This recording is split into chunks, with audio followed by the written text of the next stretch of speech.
What if it's a situation where the kid doesn't want to see you? Why? What'd I do?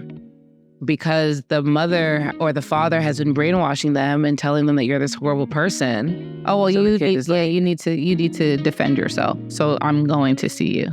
Some people, some men, women, whatever, are willing to go like, oh, whatever, I'll just let this be for the 18 years and then I'll come back and explain my side. That kid is going to resent you. Absolutely.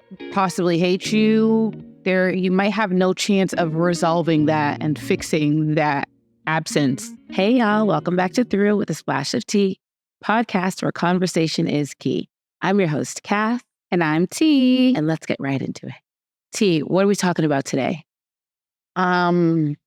Today, we will be discussing whether or not it is ever justifiable for you not to care for your kid. Dun, dun, dun, dun. The answer is no.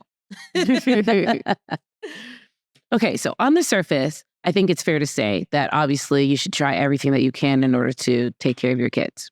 Yes. On the surface, I think it's fair to say that it is circumstantial based. Because what if you physically can't because of a terrible accident or something like that?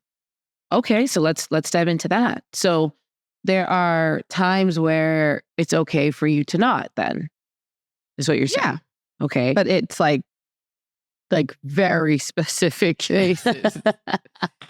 So one of those cases is if you physically don't have the ability. Okay, but you can still. If you're very sickly. Okay. Yes.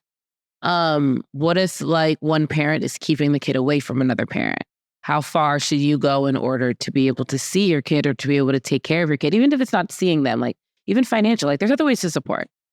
Yes, this is true. So when I was thinking about if you physically can't because of an accident or a sickness or whatever, I think you still can show up for your kids in other ways, Mm-hmm. Be supportive. I mean, some people it's hard to even talk, but phone calls and just checking in. And if they have a game or something, just calling, and there's ways. So is it ever justifiable to completely not cut all ties to your child? Even if it's a case where they desire it. Did you die?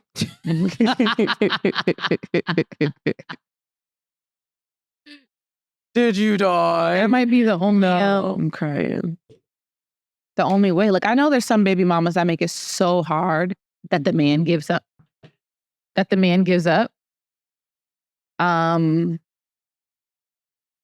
maybe there are some cases vice versa. But I feel like you have to try everything. But I know it must be exhausting, but think of the bigger picture. Your kid, you're not gonna have any type of anything with them. I agree. But I was talking to a friend recently and he was and I said that same thing. I was I can't even imagine not doing everything you can to see your kid. It doesn't matter what the circumstances are. And he was yeah, I get that, Cass, but you have to understand that men want peace more than anything else in the world. We want peace. So sometimes an environment is created so toxically that we just throw our hands up and give up. I don't like that a man said that because I feel like they're the ones that don't bring peace. They bring turmoil. No. I mean, but I don't think that's enough. I get that. Okay, I mean, okay, I'll take that. But this is your kid. I don't care. Doesn't it trump your desire for peace? Wouldn't it trump for that? But some people, some men, women, whatever, are willing to go oh, whatever, I'll just let this be for the 18 years and then I'll come back and explain my side. That kid is going to resent you. Absolutely. Possibly hate you. You might have no chance of resolving that and fixing that absence and that hole that you put in their heart or whatever you did. It's not just, oh yeah, okay, 18 years. 18 years is a long time. A lot could have happened to me in 18 years and there could have been umpteen of moments where I needed you. And now you're going to come and tell me yeah, your mama was a shit. Your mama was toxic. That's not enough. I need to know, it's not going to be enough. And even if it isn't a full 18 years, even if it's I'm waiting till she's 10 or I'm waiting till he's 12 and I'm going to wait. Yeah. Phone and we could talk on then we can talk to each other. But those young years are vital. They're so important. And it's like to know, as the kid, to know that you didn't do everything you could in order to see me, like, and I'm your kid. Like, that's crazy. But what if they did do everything they could and it still didn't work? Then it becomes justifiable. You're going to have to tell me that everything you could.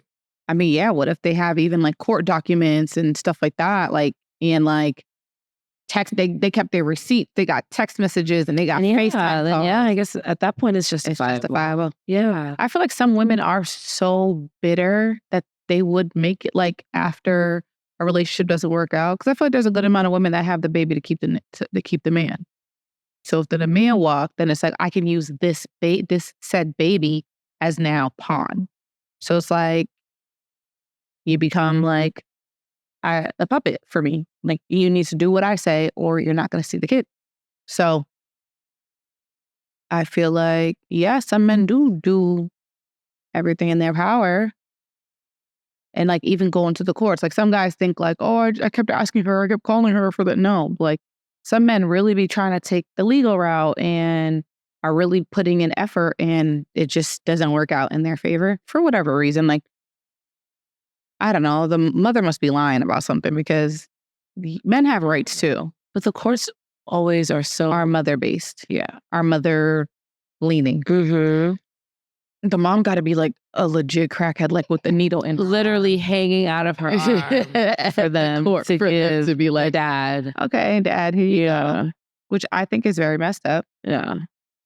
But yeah, so if mom or dad did everything in their power, then yes, it becomes justifiable. Yeah. I think that's it's like you like everything in your power. Okay, but what if it's a situation where the kid doesn't want to see you? Why? And what I do? Because the mother or the father has been brainwashing them and telling them that you're this horrible person. Oh, well, you need to defend yourself. So I'm going to see you. It's not the kid.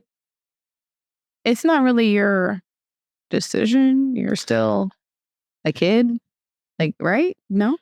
Well, how are you going to force, like, what if the kid's like, whatever, 7, 8? And like, no, I don't want to. I don't want to go with dad this weekend or mom this weekend. Like, I don't want to. And you're going. And you're going.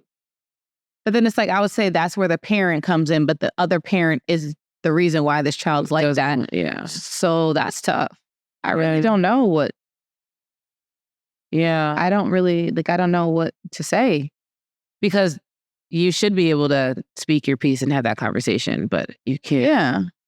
So yeah, I guess the gist of it is do everything in your power in order to see your kids. Well, we think that you should do everything in your power in order to see your kids. And if it's literally everything is set up against you and you cannot, then obviously you cannot. But as soon as you can, figure out a way to speak your piece and have that conversation. Right. And even if that means just like journaling every day, not even every day, like, like monthly and like recapping and stating the things you've tried and stating your feelings and stuff. And then you can give that notebook to your kids so they can know like, wow, this was written 5 years ago. Like my mom or my dad was really still trying for me. It just wasn't working out for them. Yeah. I think that's a great idea. Yeah. On that note, we're out of here. Thank you for watching if you watched. Thank you for listening if you listened. You can catch Through with a Splash of Tea on all streaming platforms, including YouTube. Bye now. Bye.